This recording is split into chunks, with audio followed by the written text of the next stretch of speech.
Sir, anong participation ng Armed Forces of the Philippines? Bakit sila nandun? At bakit sa kanya nag-surrender si Pastor Kibuloy? Well, ganyan naman talaga, madalas naman mangyari yan, na may augmentation sa AFP. But let's be very clear, this was a police-led operation. It was a police operation. Kung ano man ang involvement ng AFP dyan, ay, as I said, augmentation.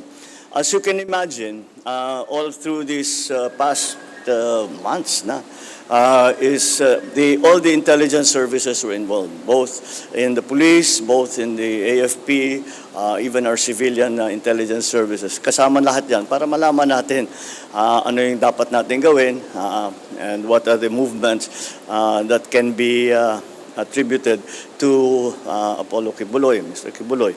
At yan ang kaya naman may augmentation.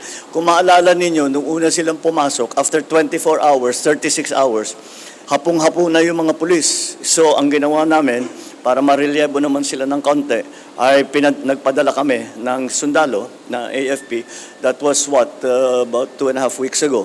Nagpadala tayo ng AFP para mag-augment, makapagpahinga naman yung mga pulis natin. But eventually, when that was okay, nung pwede na naman yung pulis natin, winidraw na naman natin yung AFP at ang pulis na naman ang nag-frontline.